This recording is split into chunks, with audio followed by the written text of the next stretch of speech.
Boa tarde. Antes de mais nada, eu quero dizer da minha grande satisfação, do meu orgulho de participar deste primeiro podcast do canal do Instituto dos Advogados de Santa Catarina. É uma honra muito grande e eu agradeço ao IASC, da pessoa do seu presidente, Dr. Gilberto, por essa oportunidade. E quero fazer um agradecimento também muito especial ao Dr. Juliano Mandelli, presidente da CAASC. Sem a sua colaboração, realmente, né, Gilberto, nós não estaríamos realizando hoje essa nossa conversa informal que chamamos de podcast. Então, ao Juliano, o nosso agradecimento a ele e a toda a diretoria da CAASC. Também deixo registrado o agradecimento à presidente Cláudia Prudêncio, presidente da Seccional Catarinense da Ordem, que sempre colaborou bastante com o IASC, e a toda a sua diretoria. Nós também, muito obrigado.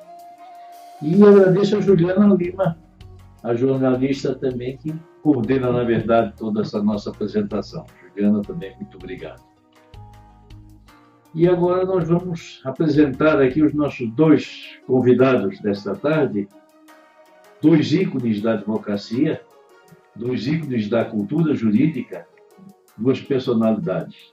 Dr. Gilberto Lopes Teixeira, presidente do Instituto dos Advogados de Santa Catarina, professor, escritor, uma pessoa muito dedicada ao IASC, assim como às suas outras funções, assessor do Conselho do Tribunal de Contas do Estado, e advogado, e escritor, e outras funções que ele exerce, né? E a nossa querida Elza Galdino. A doutora Elza Galdino realmente é uma pessoa muito especial.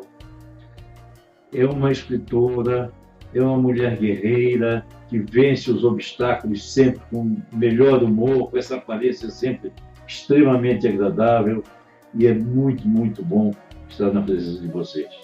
É uma honra estar aqui participando desse nosso primeiro encontro. Renovando, então, os agradecimentos, eu gostaria inicialmente de conhecer um pouco mais do que eu já conheci vocês. Então eu pergunto inicialmente ao professor Gilberto. Gilberto, sob a ótica do Gilberto Lopes Teixeira, quem é o Gilberto? Olha, parece uma pergunta de psicanálise, analista, estamos aqui no terapeuta. Doutor Ricardo, primeiramente eu queria agradecer a sua fala e também renovar nosso agradecimento ao Dr. Juliano Mandelli, à doutora Cláudia Prudêncio, dois gestores de ordem que estão realizando um trabalho maravilhoso, toda a sua diretoria, né? Caixa e OAB sempre juntas, o que deixa fortalecido essa união institucional. E o IASC, ao longo desses anos todos, também tem contribuído sobremaneira para o fortalecimento da nossa classe, obviamente. Falar de mim seria algo, de certa forma, desconfortável, porque a gente aprende que a gente tem que ser humilde, enfim, Abrindo a alma. Mas eu costumo me intitular de um eterno aprendiz, né? Desde muito cedo, sempre gostei bastante dos estudos, sempre gostei de auxiliar as pessoas, então me recordo aqui, desde os meus 6, 7 anos, eu juntava toda a vizinhança lá de casa e ensinava a fazer os deveres, auxiliava, de maneira que a minha primeira escolha profissional foi o magistério. Me formei em letras, inglês e português, fui professor de ensino público de português, de inglês, depois que veio o direito na minha vida, de maneira que essas duas entidades correlatas aí estão caminhando ao longo da minha formação. Falar em formação, entra na sala agora o nosso dileto professor Dr. Pilate, presidente da CALEG. Professor, estamos em casa, sente-se aí, venha bronzear conosco. Acaba de chegar o pai da Severina. Depois nós vamos falar um pouquinho da Severina. E, doutor Ricardo, como eu falava, então, meus pais são funcionários públicos, meu pai federal, minha mãe estadual. Minha mãe sempre trabalhou no Tribunal de Justiça, de maneira que nasci dentro dos tribunais, né? E essa aproximação com o Poder Judiciário catarinense, meio que de forma orgânica, natural, vai nos guiando para o mundo do direito. E aí aqui eu quero deixar bem claro que quando a gente tem bons professores marcantes, eles nos encantam e nos levam para esse mundo maravilhoso que é o mundo jurídico.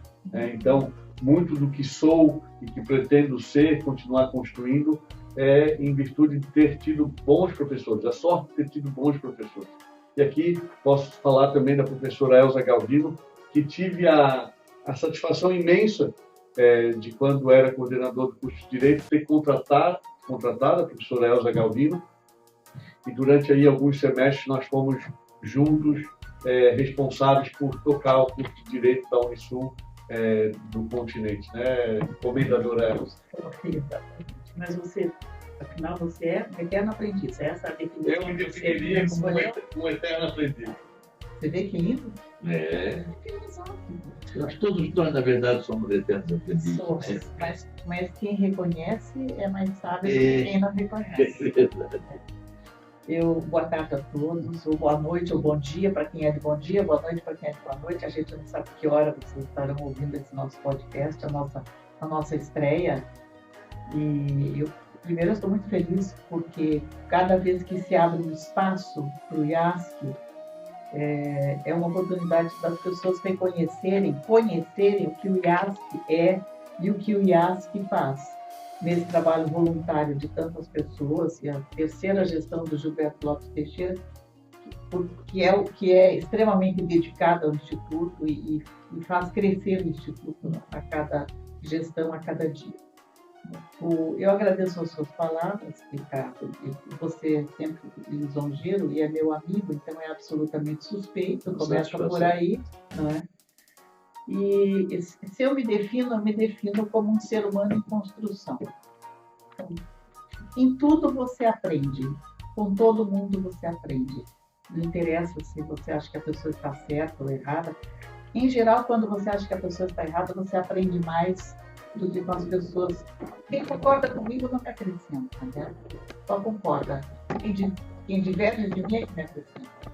Porque me desafia a procurar um novo argumento, porque me desafia a continuar naquela linha de pensamento e de repente dizer, mas olha, quantas outras coisas existem, né? E eu preciso abrir minha cabeça para essas outras coisas que podem não ser, elas não me guiam, mas elas existem e eu preciso reconhecer a existência delas para me inserir no mundo de maneira adequada. Eu me considero um ser humano em construção permanente. E é muito divertido. Que bonito. Bom, e temos aqui conosco mais um ícone da cultura jurídica do nosso Estado, o professor José Isaac Pilati, presidente da Academia Catarinense de Letras Jurídicas, membro do IASC já há bastante tempo, ex-diretor do Centro de Ciências Jurídicas da Universidade Federal de Santa Catarina. E eu fiz uma pergunta ao presidente Gilberto, à presidente doutora Elza, e agora lhe faço a mesma pergunta. Quem é José Isaac Pileira, sob a ótica do senhor doutor José Isaac Pilati? Bom, em primeiro lugar, né, meus cumprimentos a todos. Doutor Ricardo, é uma honra estar aqui nesse espaço, com o IASC, e reitero todos os agradecimentos. E então, boa companhia, né? Dr. Gilberto Lopes Teixeira, terceira gestão do IASC, cada vez melhor, né? E eterno aprendiz de ficar melhor. E então, é um prazer e tenho a oportunidade de cumprimentá-lo também. E a comendadora Elza Galdino é sempre uma lição, um presente para todos nós, né? E também uma mulher brilhante, inteligente. Então estamos em boa companhia. Me fizeram uma pergunta, a mesma pergunta de uma forma diversa, quando eu voltei à minha terrinha. E no caso da Severina, eu recebi a homenagem de visitar as salas de aula que o livro foi adotado pelo sistema de ensino na minha cidade, de Nonói, no Rio Grande do Sul, e me fizeram várias perguntas muito inteligentes, e um menino levantou e perguntou assim, professor, quem é a Severino Cucinho? Olha, que lindo. Que lindo. Foi a pergunta mais inteligente e a pergunta que está me sendo feita agora, porque eu ainda não consegui responder a primeira, agora vai ser você. Então, aqui você tem que responder. Aqueles computadores velhos que fica girando, né? Mostre quem é está o José Lactulati. Então, eu sou uma pessoa que chegou à fase do declínio da vida. Então, até onde eu pude enxergar, né, eu enxerguei para cima. E agora eu começo a enxergar para baixo. E é sempre um eterno aprendizado. Né? Então, assim, a vida foi me ensinando como a gente desperdiça tempo e como às vezes a gente se envolve demais com coisas secundárias, né? Porque a gente se dá conta que a vida é curta e que, por exemplo, aquela paixão que você está sempre adiando, né, vai terminar no eterno atraso, no adiamento. A procrastinação. Na procrastinação, exatamente. Né? Então, eu sou uma pessoa que estou nesse estágio. E assim, a questão fundamental para mim, e todos nós temos uma questão fundamental que a gente passa a vida resolvendo. Então, por isso nós somos muito diferentes dos outros, na visão de mundo, na experiência, na herança genética, né? Na Severino está escrito que o coração nasce antes e fora da gente, bem antes e fora da gente, né? E depois ele se alinha no coração e fica caçando ideias, né? Então é exatamente isso.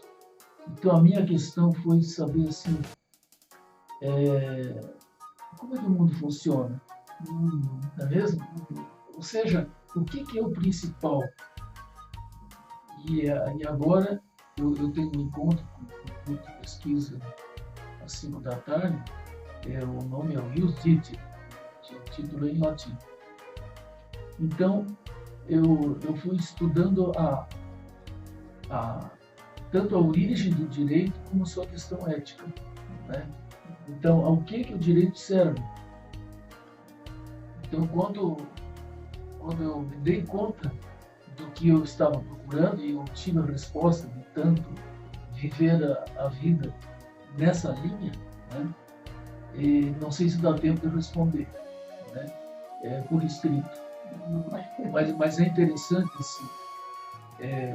Então nós podemos continuar a conversa, mas eu só quero dizer o seguinte. Por exemplo, todo o direito americano ele está assentado na independência, na declaração de independência.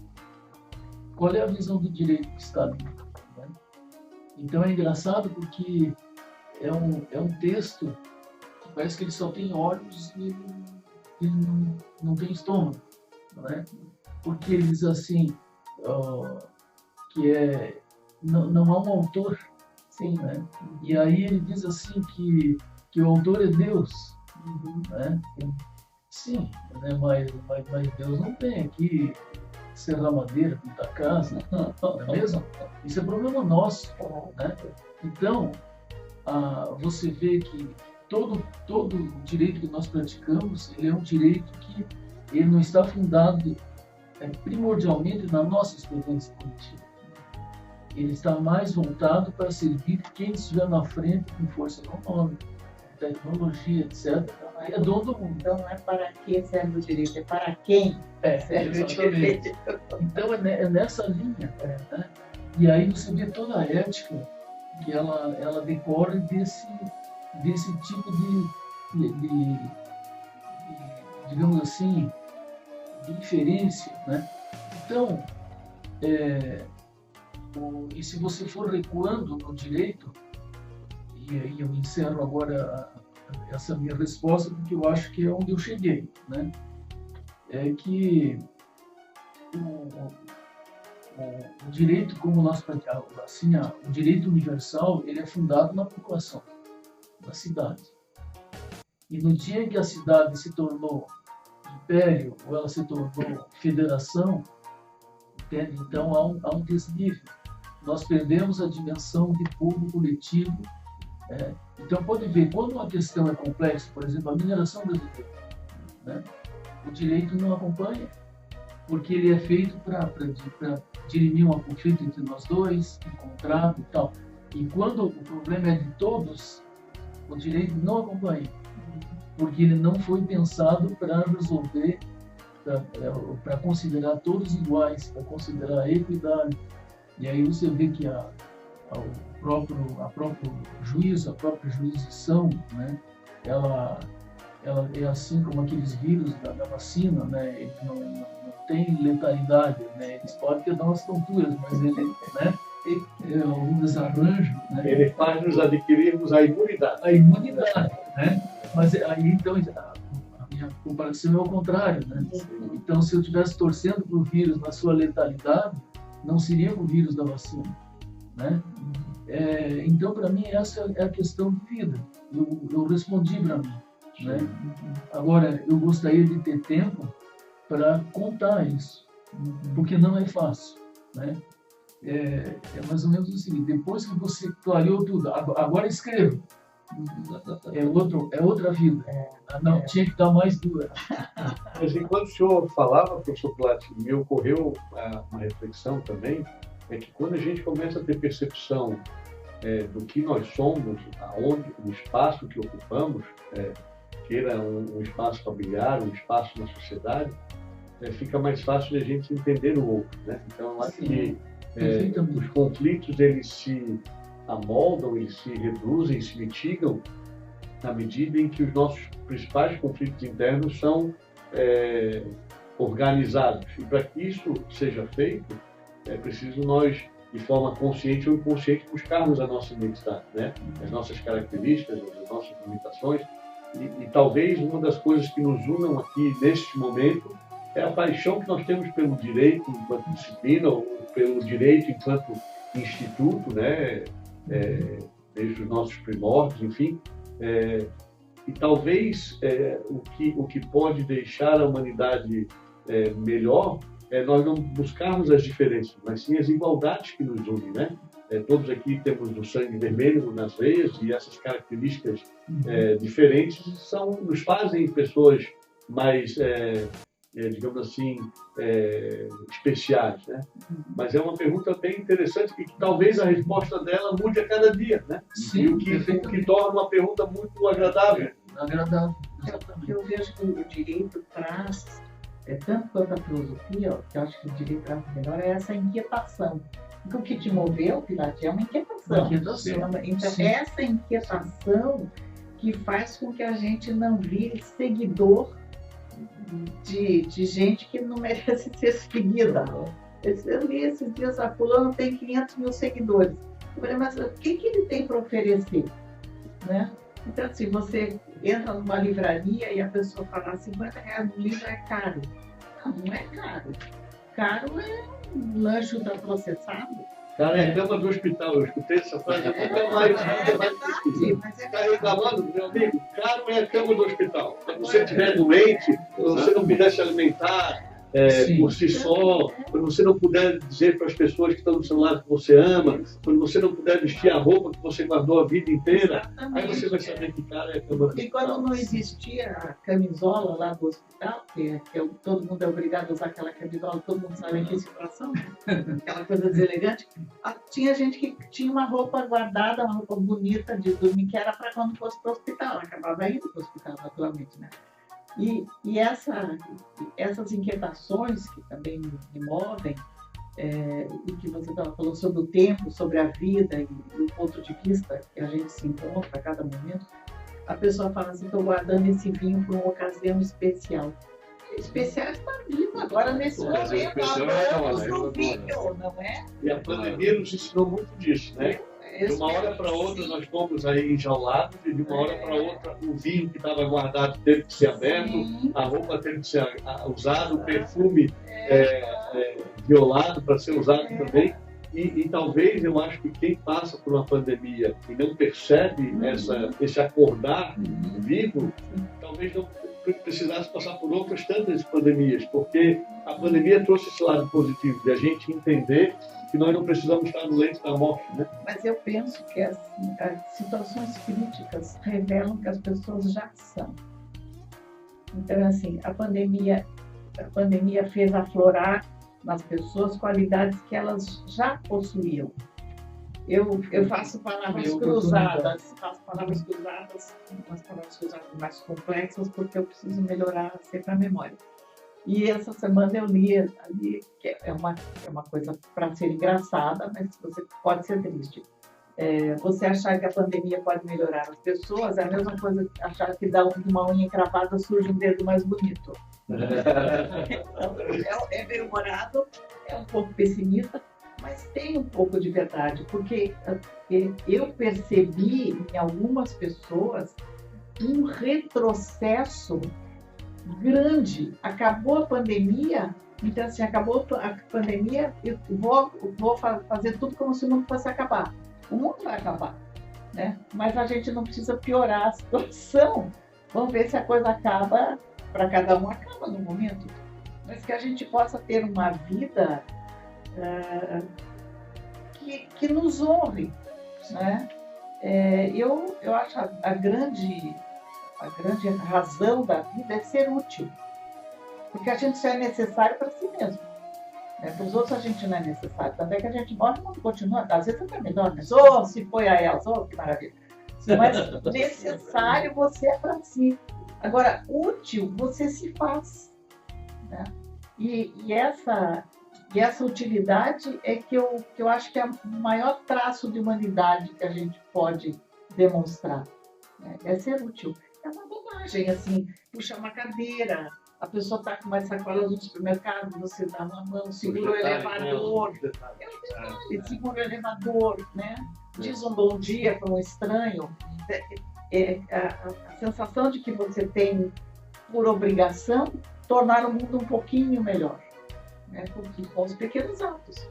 Mas e aprendendo, né? Sim. E quando você se doa, quando você é generoso, você aprende, né? Que você interage. Então, ao invés de estar correndo atrás dos prazos, às vezes, né? Você já se condicionou a isso e deixa de viver, né? Então eu tenho duas considerações, assim. Uma, eu estou sempre esquecendo o nome do filósofo, mas ele disse assim que nós idealizamos o homem e aí nós o colocamos perante o direito, a filosofia e a religião no lugar que ele está idealizado, que ele não dá conta, né? E aí na justiça também isso reflete, né? E a outra é a realidade do autor. Isso foi um crítico francês, Maurice Blanchot. Ele disse o seguinte: a eterna solidão do autor, porque a obra nunca vai ser dele, nunca vai ser ele, porque a obra é, né, fora dele, Claro. E ela vai sobreviver a ele. Sim. Então, essa é a nossa realidade. Então, não adianta nós, não vamos levar nada, como sempre se diz, né?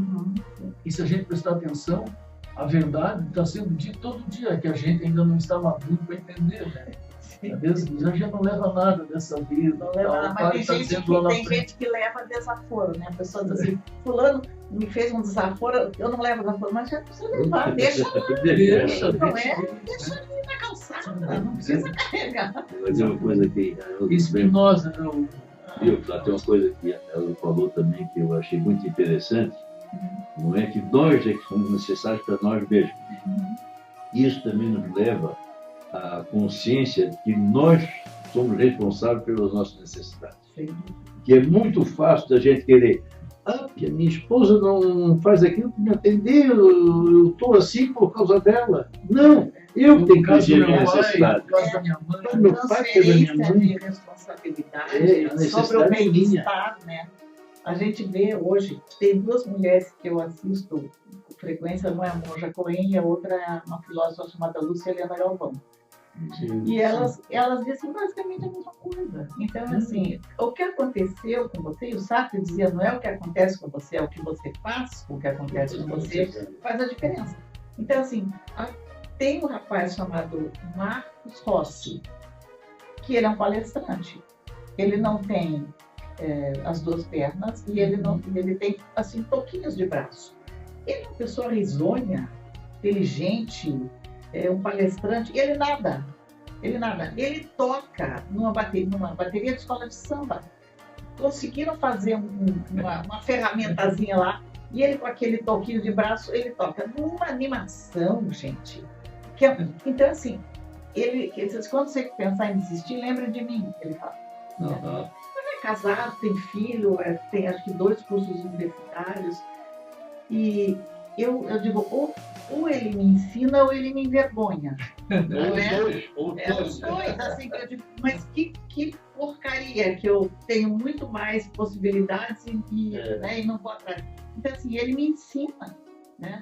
Ele diz, olha, gente que se queixa é chato. Isso, porque ele teria tudo para se queixar. E ele é um sucesso absoluto. Então, eu sigo. Eu acho que ele merece ser seguido nas redes. Com certeza, ele encontrou um jeito de suprir as suas necessidades. Exatamente. Então, um dos defeitos mais assim, que a gente deve evitar, mais abjetos, é inveja e ciúme. Né? Porque você fica sofrendo, né, com o sucesso do outro. Então, vai cuidar da tua vida, cara, né? Eu acho uma maravilha. Você admira o outro enquanto o sucesso dele não é maior que o seu, né? Tem esse costume também. Não, ele está bem, tudo bem, mas o bem dele não pode ser melhor que o meu. O carro dele não pode ser maior que o meu. Nós vamos voltar um pouquinho, falar um pouquinho do Yaski. Vamos falar disso. E eu começaria a perguntar do Yaski, um assunto interessante, perguntaria a doutora Elza Galdino. Nessa época do empoderamento feminino, chamado empoderamento feminino, qual a participação da mulher no Yaski? Olha, a participação da mulher no Yaski, felizmente, não depende desses clichês. O tal do empoderamento, que veio do inglês, né? O empowerment é uma besteira, isso é uma bobagem. Eu acho isso uma bobagem, né? Eu tenho 70 anos, eu vi o feminismo nascer no Brasil, conheço os erros do feminismo brasileiro. Parece que a gente, sobre alguns aspectos, está retrocedendo. Eu acredito o seguinte, você chega aos lugares por competência, e é uma coisa que no Yaski é muito claro, muito claro. O Dr. Gilberto Lopes Teixeira e todos os demais membros do Yaski que eu conheço, nunca eu vi fazendo diferença, porque um ser humano é uma mulher, um homem, jamais vi. E tem uma outra coisa também, né? Eu acho que vem da mulher não aceitar essa diferenciação, porque cérebro não tem sexo, você sabe, né? Eu desconheço isso, eu não, né? Desconheço. Então eu vejo assim, há determinadas situações em que você precisa ser um pouco mais incisiva, né?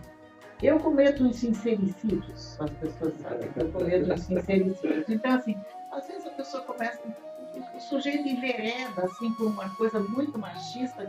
Eu digo, meu bem, né? Olha para mim, tá? Eu sou uma mulher, eu penso com o cérebro, não penso com o útero, penso com o cérebro. Você é filho de uma mulher, se ela ouvisse o que você está falando, o que ela faria? Pense bem, né? Eu sei o que ela faria. Então, um pouco é cultural, sabe? E um pouco é você não se deixar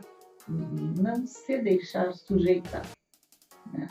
Porque o poder é um jogo, né? E pessoas muito interessadas no poder, assim, só pelo poder, em geral, elas chegam a um ponto e depois elas despencam. Então, quando você quer poder, você sabe que vai fazer a diferença para o bem na vida das pessoas, que não é porque eu estou na presença do Gilberto, porque ele sabe como eu sou, sincerinha, né?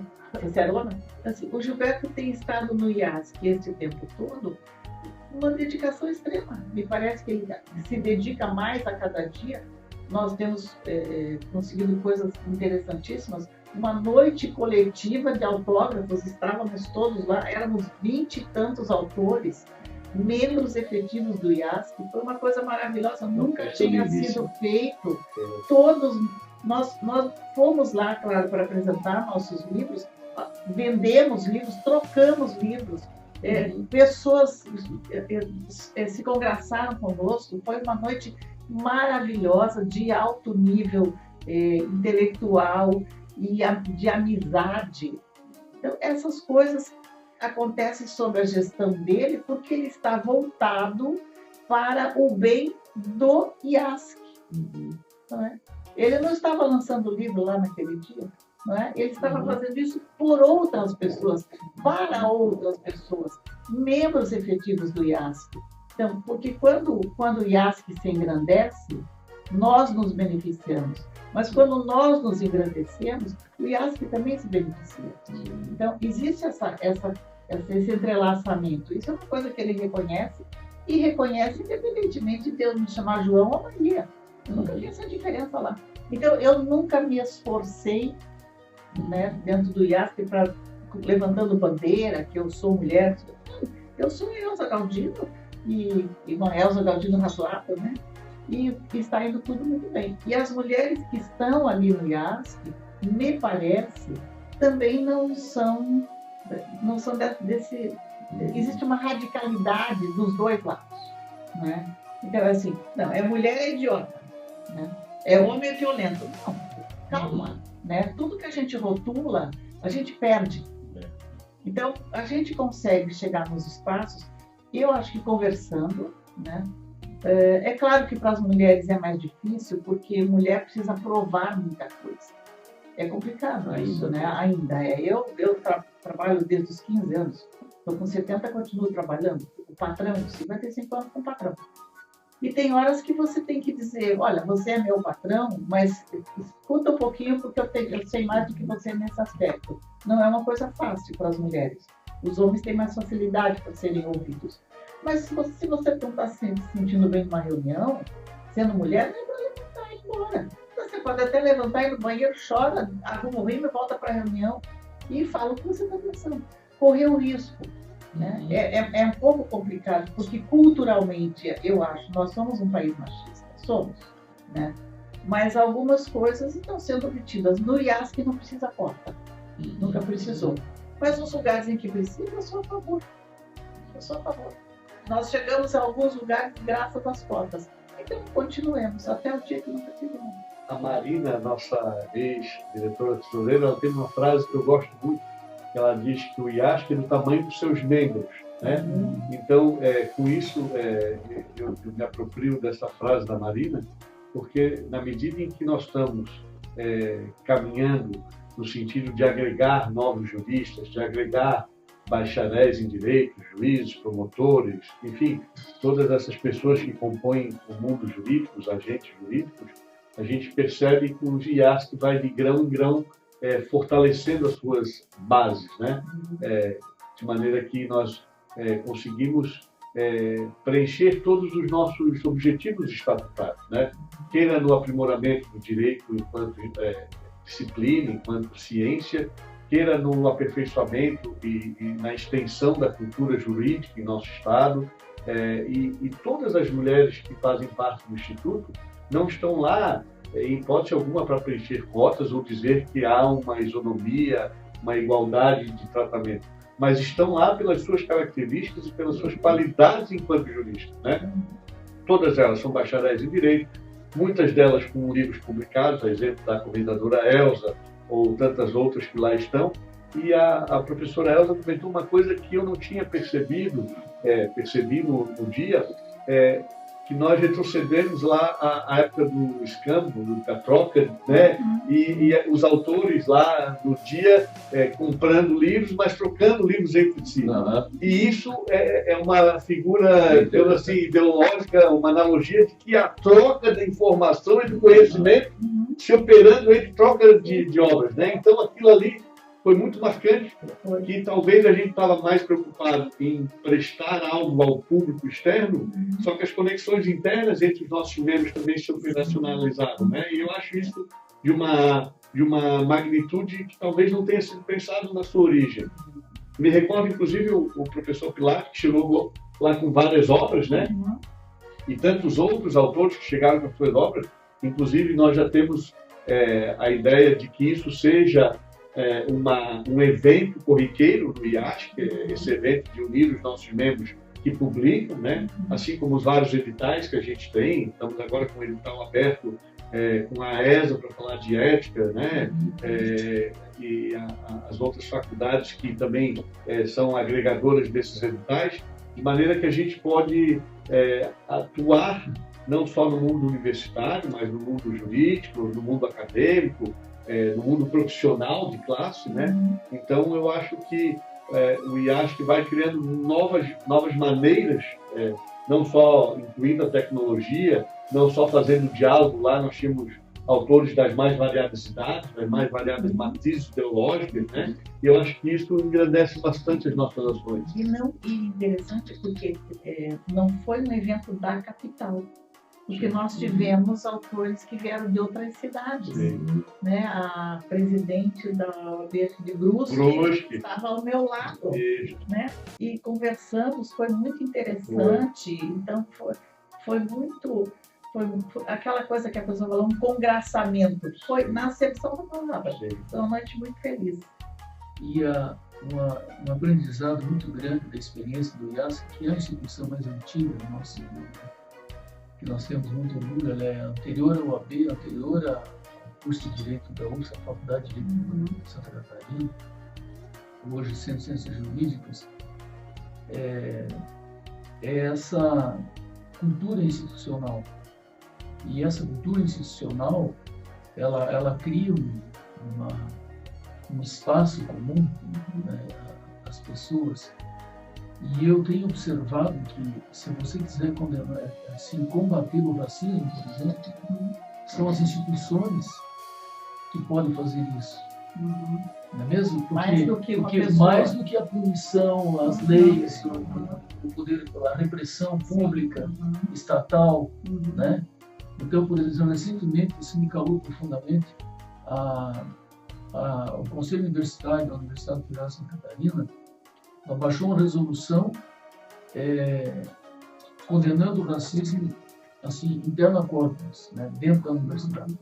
Então, assim, se você for um professor, ou um aluno, ou um fornecedor, né, e você cometer esses atos que estão previstos na resolução, é exclusão. Entende? Exclui. Pronto. Então, veja que uma reserva de autonomia institucional, que isso já se tem na sua cultura também, evidentemente, e mutatis mutandis no mesmo plano, né? De sedimentar as relações sociais no outro plano, usando da sua própria autonomia institucional, né? O que é uma coisa muito interessante. E ontem, até, não quero esquecer, depois de 102 anos, a Academia Catarinense de Letras elegeu e empossou uma mulher como presidente. Então, agora veja, criado o curso de Direito primeiro de Santa Catarina, mais de 20 anos depois que se formou a primeira mulher, né? E a gente nunca teve uma reitora na UFSC, já teve? Já. Quem foi? Já. Foi a professora... Um pouquinho antes do professor Balso, se não me engano, né? Quem a sucedeu foi o Cancelheiro. E eu só quero, voltando ao assunto das mulheres, registrar também, pela primeira vez foi eleita uma presidente do Conselho Deliberativo do IASC. A professora Alexandra da Silva Cademil, Primeira presidente eleita do Conselho Deliberativo. Nossa primeira mulher eleita. E vamos ser honestos, nada por cota, pela competência, escritora de mão cheia, advogada, jurista, membro da Academia Catarinense de Letras Jurídicas, uma pessoa assim formidável, de uma delicadeza, mas ao mesmo tempo de uma firmeza profissional, que não precisou de cota para chegar aonde chegou. E talvez isso seja a reflexão que a comendadora Elza nos traz. Que as mulheres, independente de cota ou não, elas vão chegar aonde as suas características e as suas qualidades permitirem, E o Instituto, de forma muito orgânica e natural, vai se apercebendo dessa possibilidade, E obviamente que na medida que os espaços são conquistados, naturalmente as portas se abrem sem esforço, sem... exatamente, de forma orgânica. Acho que isso flui melhor, Não se entrou em nenhuma briga de foice para isso. Em relação ao racismo, eu posso contar uma experiência minha. Por mais que a gente tente fazer um exercício mental ou entender o que deve ser o racismo, eu particularmente só fui entender o que é o racismo quando eu fui morar nos Estados Unidos. E lá pelas tantas, num domingo, eu resolvi ir na missa. Por ser católico, fui procurar uma igreja católica, lá nos Estados Unidos são em número reduzido, não achei, falei, não, então vou entrar numa igreja batista. Eu entro numa igreja e eu sou o único branco. E aí eu percebo o que chamam de racismo inverso, alguma coisa nesse sentido, que eu era a pessoa fora da casinha, ou fora da caixa, eu era o único branco dentro da igreja, e quando eu entro, as pessoas começam a me olhar diferente, a música meio que dá uma interrompida e tal, me olham, aí eu dou uma disfarçada ao ponto que eu não me sinto confortável e dou uma disfarçada e saio da igreja. E ali foi a primeira vez que eu pude experimentar talvez as dores do que eles tentam nos dizer. Vítima do racismo. Eu fui vítima do racismo sendo branco, Então, digamos assim, é uma coisa que não é o corriqueiro que usam como exemplo, E talvez, e uso isso como exemplo, porque falamos de racismo, mas talvez essas são as experiências que, apenas passando por elas, que a gente consegue entender, Então... Eu penso que tem um viés aí que a gente precisa tomar cuidado. Ontem ainda eu vi um post de um conhecido meu que é negro, agora não sei se fala negro ou preto, porque cada dia muda isso. E a mulher também, e ele põe assim, aniversário da nega mais querida, não sei o que. Então, você precisa ter o cuidado para perceber que isso não é racismo, Eu conheço dois homens cujo apelido é Negão. Nenhum deles é negro. Ela foi um deles. Nenhum deles é negro. E se chamar o sujeito pelo nome, ele diz, Elza, não me chama pelo nome que eu não atendo, chama Negão que eu sei que é aquilo. Então, há uma linha muito tênue entre o racismo e uma tendência que se chama hoje woke, Os wokes, que é aquele pessoal, o militante de sofá e tal.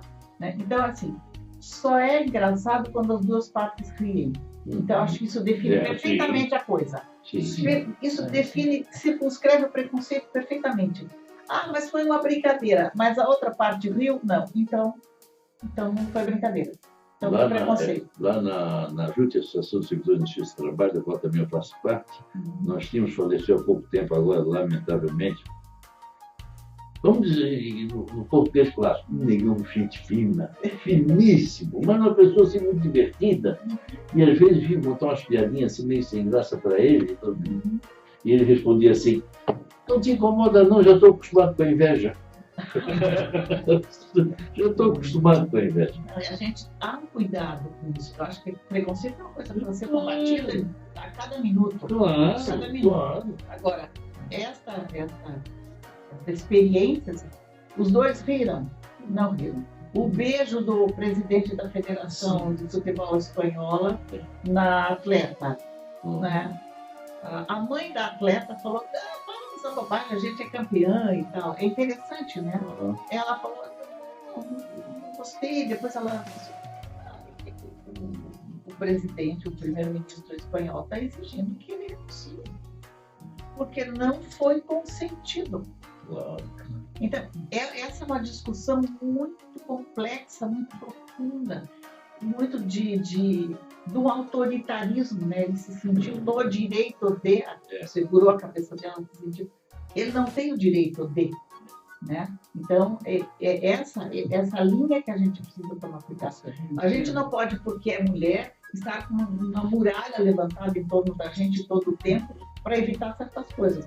Mas quando acontece, a gente tem que ter a franqueza de dizer, pare, não é por aí, e se precisar, né, apelar para uma certa ênfase, né, que às vezes precisa. E todos nós aqui, sem dúvida nenhuma, somos radicalmente contra toda forma de racismo, repudiamos veementemente o racismo como do assédio. Com certeza. Não é? Assédio moral que precisa ser enquadrado como crime. Eu gostaria de fazer só uma parte, enquanto vocês conversavam, até porque ficou o nome em aberto. 2011, a primeira mulher eleita para ser reitora da Universidade Federal foi a professora Rosilane Neckel. Não sei se o sobrenome é esse, né? Só para a gente não deixar passar. Essas horas dão um branco da gente às vezes. Mas eu queria dar um exemplo do meu seminário. Nós convivíamos lá e ali era o jogo era bruto, né? O professor chegava e arrasava o teu trabalho. Era a cultura da época, né? E havia um estudante que era daqui de Palhoça, ele se chamava João Batista da Silva, foi o melhor latinista e em todos os sentidos é um cara brilhante. Era um artista, ele declamava um poema e não tinha como declamar melhor. E nós fazíamos teatro, e o nosso seminário que era Passo Fundo, a cidade toda adorava ele, conhecia, né? O cara é demais. Bom, passado um tempo, ele foi noviciado e tal, e não prosperou. E anos mais tarde, nós todos que gostávamos tanto dele, né? O pessoal tentou fazer contato. E aí eu comecei a perceber que ele nunca apareceu. Claro que ele deve ter ficado sabendo. Então é sinal que ele tirava de letra, mas doía. Né? E ele não tem vontade de nos ver novamente. Né?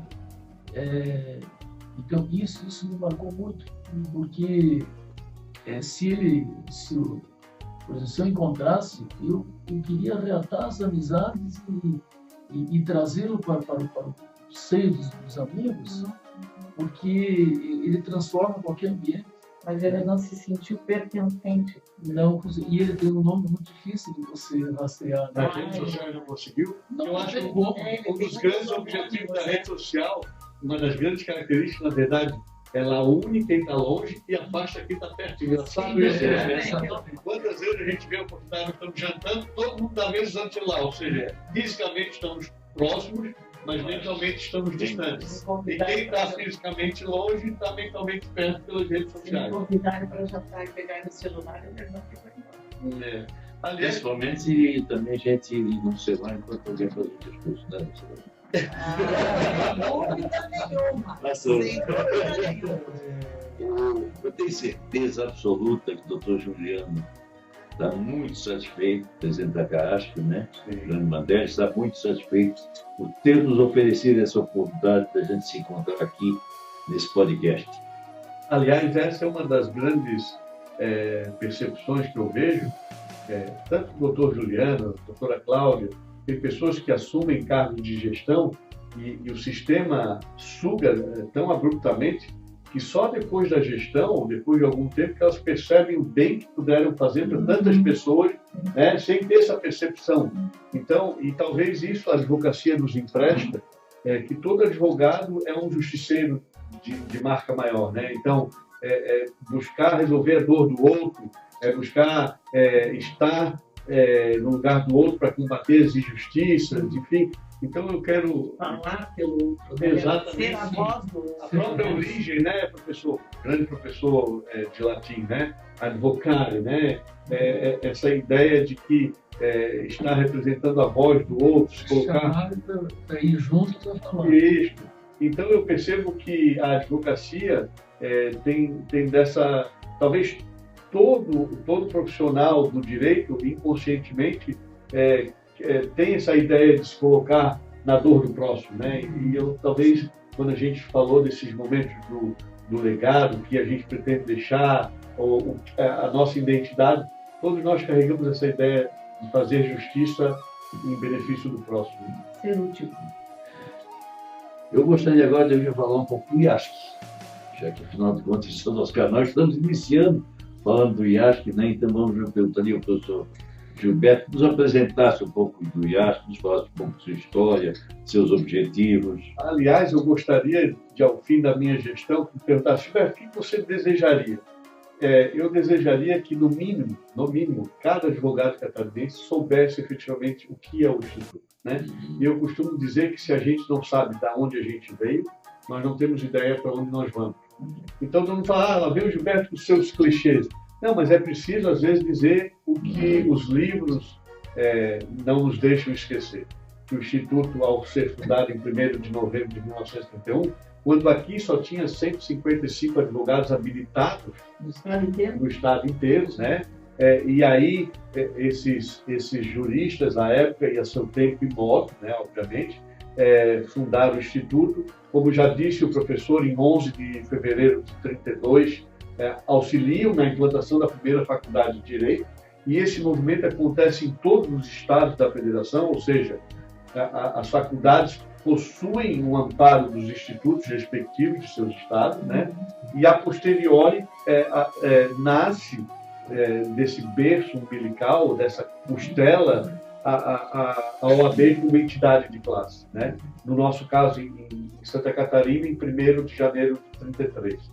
Então, o meu desejo, ao falar de Instituto, é que cada advogado, advogada, ou cada bacharel em Direito tenha a percepção da importância histórica do Instituto, e o Instituto não para no seu tempo, né? O Instituto, posteriormente, no regime militar, por exemplo, tem papel fundamental para restabelecer a democracia, na medida em que as instituições num Estado democrático de direito tão novo como é o brasileiro, professor Pilate, o Instituto precisa fortalecer essa democracia.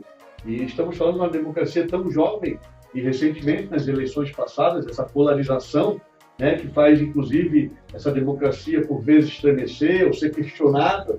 Então, o Instituto, ao seu tempo e modo, tem um papel relevantíssimo nos dias atuais, que é fortalecer as instituições democráticas, que é garantir a democracia e a soberania do nosso povo. Então, nesse sentido, falar de Instituto é resgatar a sua importância histórica, mas também demonstrar as funções e as várias facetas que o Instituto pode ter nos dias de hoje, né? E obviamente que, na medida em que nós aqui, como membros do Instituto, temos essa percepção, nós podemos, cada qual, como diria Freud, né, qual a coparticipação que nós temos no caos que se apresenta. Então, cada um de nós é copartícipe da situação que temos e, como diria o professor Maciel, a luz no fim do túnel. E eu acho que isso encerra a minha fala nesse momento, de nós não nos desanimarmos, mas sempre termos em mente que há a luz, e essa luz depende do esforço de cada um de nós.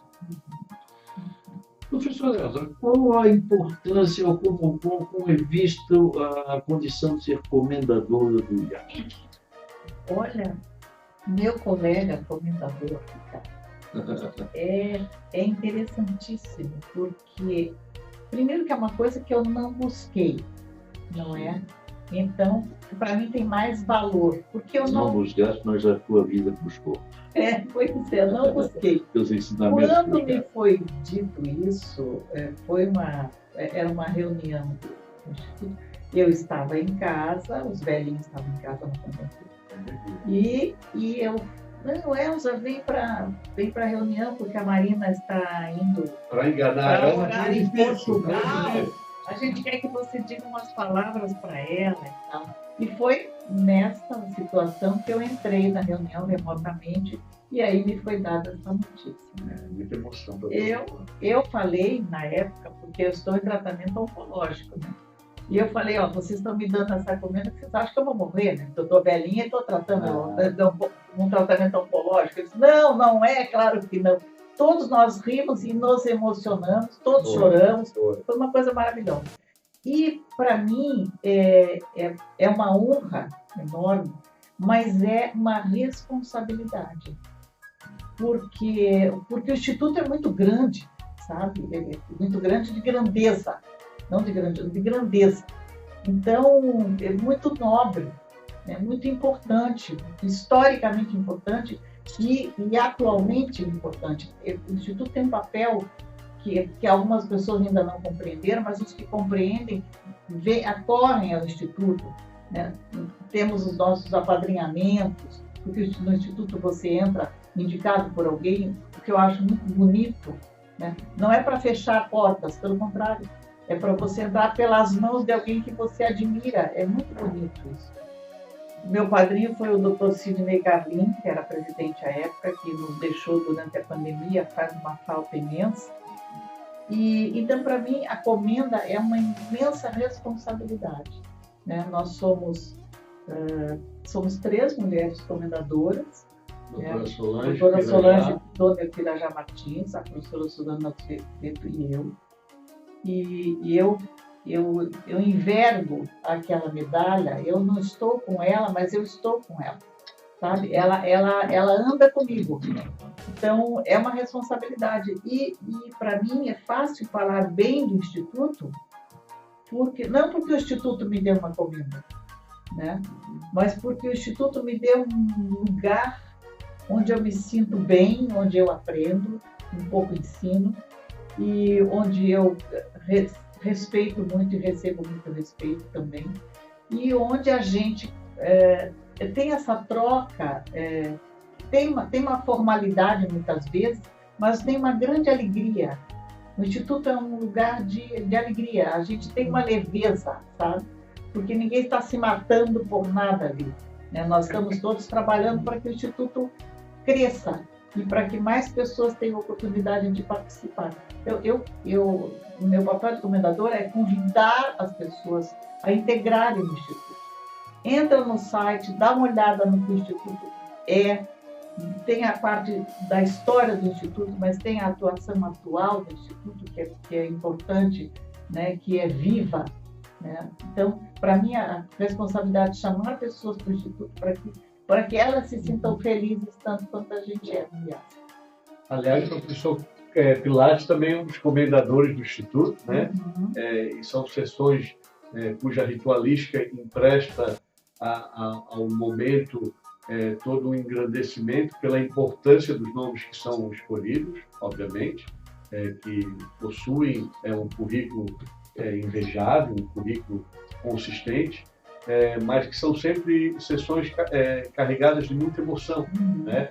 E me recordo, estive presente em todas as sessões de comenda e, de fato, para o Instituto é um momento muito especial.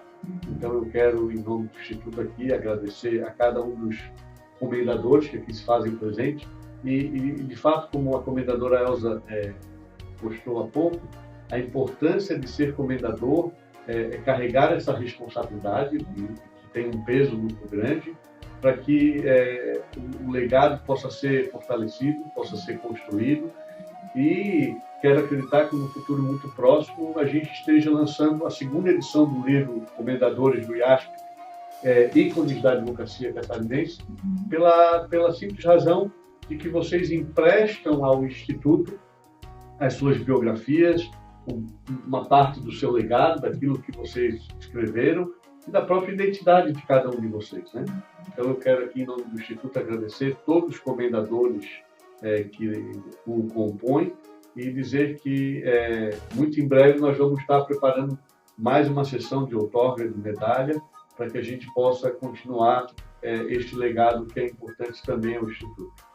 E finalizo a minha fala no sentido de, mais uma vez, agradecer o convite do professor Ricardo Rosa, É sempre uma honra estar próximo da comendadora Elza, do comendador Pilate.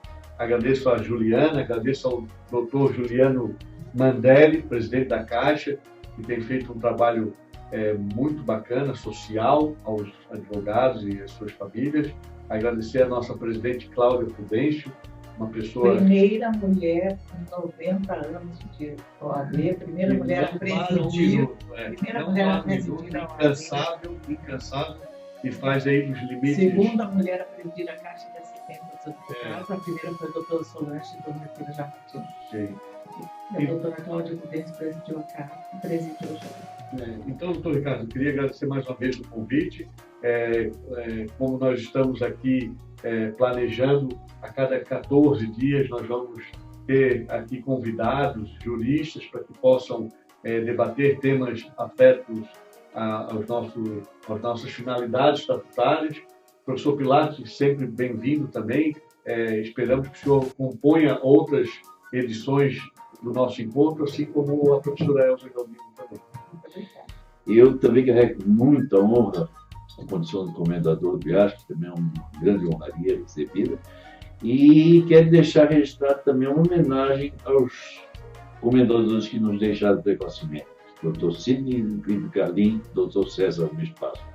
E Valtoir Menegoto. E Dr. Valtoir Menegoto, meu grande amigo Dr. Valtoir Menegoto. A todos eles fica saudade. Professor Pilates, alguma manifestação? Eu gostaria justamente de, estamos chegando ao final, e pedir à doutora Elza Galdino antes que se dirigisse os cumprimentos finais aí aos nossos. Eu agradeço a oportunidade de estar aqui e tem um registro que eu preciso fazer, porque eu lancei este ano um livro de contos, chama-se Água com Gás e Outros Contos. Lancei pela maior editora de língua portuguesa do mundo, que é a Almedina. Ela tem vários selos. O selo de ficção é o Minotauro, foi sobre esse selo que eu lancei.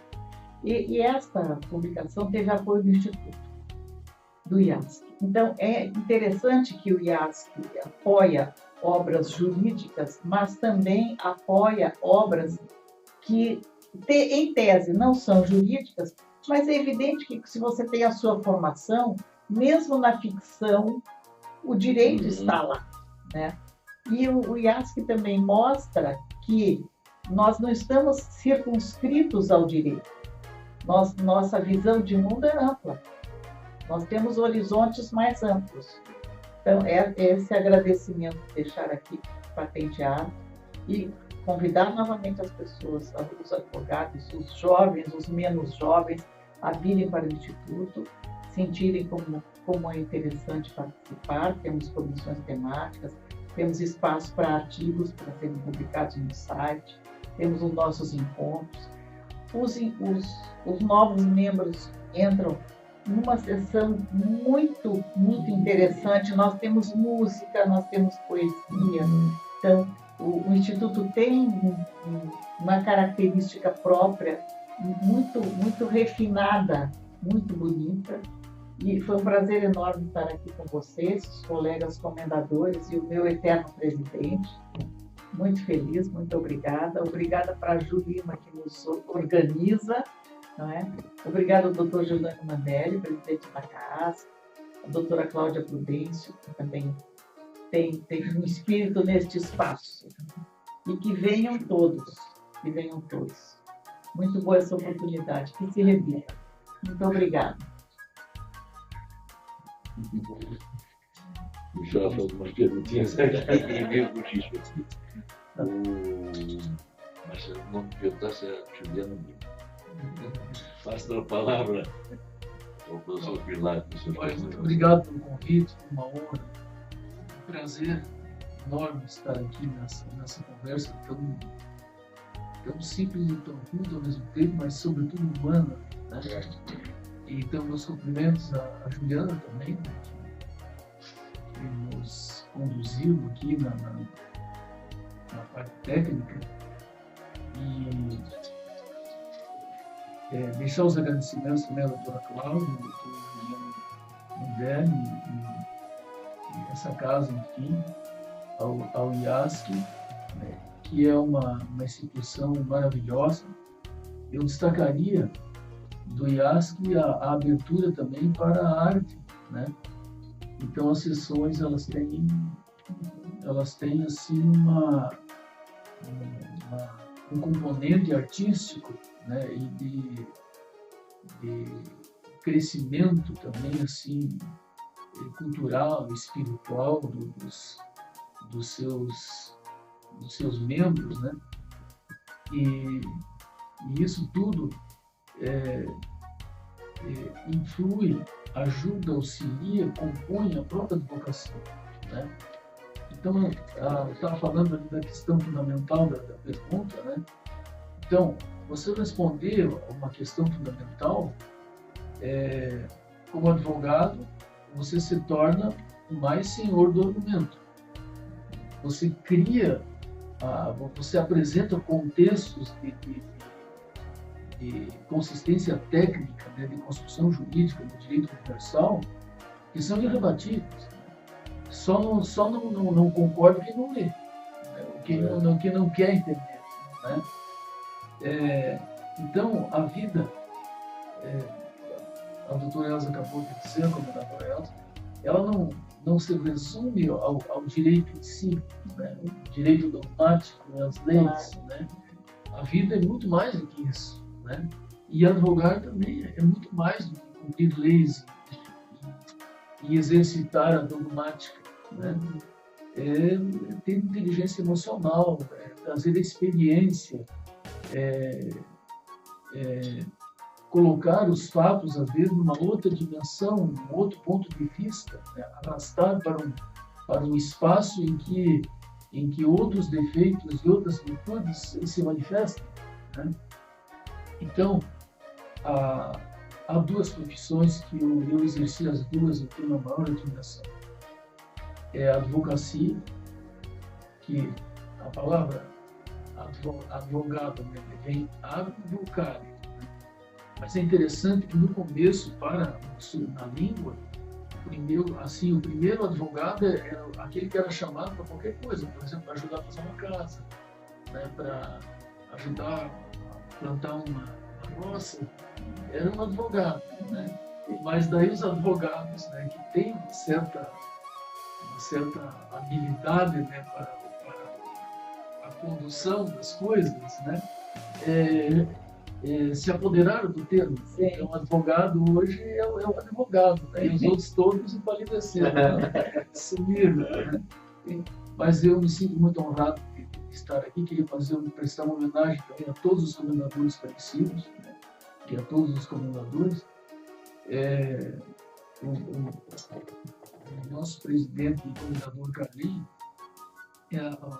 a comenda ela nasceu no restaurante Central, na fila.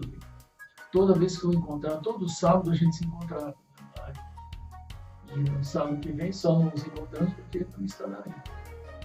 E aí ele dizia, ele botava a mão em mim e dizia: Pilates, nós somos pessoas sem vaidade, né? Assim, a gente é lá do mato, a gente é simples, né? E eu estou na presidência do IASC aí, é um sacerdócio. Aí ele disse assim: por acaso, assim, você das suas ideias, você não teria alguma sugestão? Aí eu disse para ele, eu vou fazer uma confidência para deixar gravado. Aí eu disse para ele: olha, eu tenho uma dor com a cadeira dos direitos que nós esquecemos de colocar o máfia como patrono de uma cadeira. Isso me dói permanentemente. Eu vou criar um prêmio, mas eu vou fazer o seguinte: vamos criar esse prêmio no IASC, então criar uma comenda conselheiro máfia para homenagear os advogados, né, pela carreira toda de advogado, né? E aí a ideia prosperou, fizemos a resolução e a nossa confreira Elisete Lanzoni Alves, que hoje é vice da Academia Catarinense de Letras Jurídicas, ela desenhou a comenda, cunhou a medalha, quer dizer, mas ela que fez ela que fez o desenho. Interessante, então logo você lançou a ideia, ele abraçou a ideia, não é? Carlinhos imediatamente.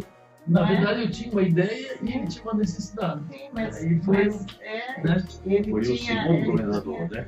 Ele tinha, Nosso segundo governador. ele tinha essa abertura. Ele dizia para mim: vamos nos sentar para falar mal de pessoas. Ele dizia assim: olha a elegância. Ele sempre estava elogiando as pessoas. Quando ele morreu, eu pedi permissão para a família e publiquei no Notícias do Dia, no jornal, um artigo assim, Dr. Carlinhos, o homem que elogiava. Porque eu, todas as vezes que conversei com ele, ele falava bem de pessoas. Ele sempre me elogiou muito, ele era muito gentil, né? Mas assim, Elza, fulano fez tal coisa, admiro o Beltrano. Muito interessante. Governador Belo. mais bonito. Eu posso não ser o mais inteligente, mas o mais bonito dos governadores eu sou, dizia ele. E era exatamente a inteligência emocional dele, era essa de elevar as pessoas. Sempre. Bom, estamos encerrando então o nosso primeiro podcast. Quero deixar registrado mais uma vez um forte agradecimento ao Juliano Mandelli, presidente da CAAS, toda a sua equipe, a presidente Cláudia, a Juliana Lima, e um agradecimento de coração aos meus queridos convidados desse nosso primeiro encontro, Foi um prazer. doutor Gilberto, doutora Elza, doutor Pilate. Muito obrigado. A todos vocês, meu agradecimento em nome do IASC. Dentro de 14 dias nós devemos ter nosso próximo podcast e já um pedido feito ao presidente Gilberto para que ceda esse espaço dessa vez para a ESA, nosso período da advocacia, que através do seu núcleo de ética vai fazer um podcast sobre ética. Manda o Estou vendo a requerimento. participação do IASC. Manda o requerimento. Manda o requerimento. Bom, gente, mais uma vez obrigado a todos e até o próximo.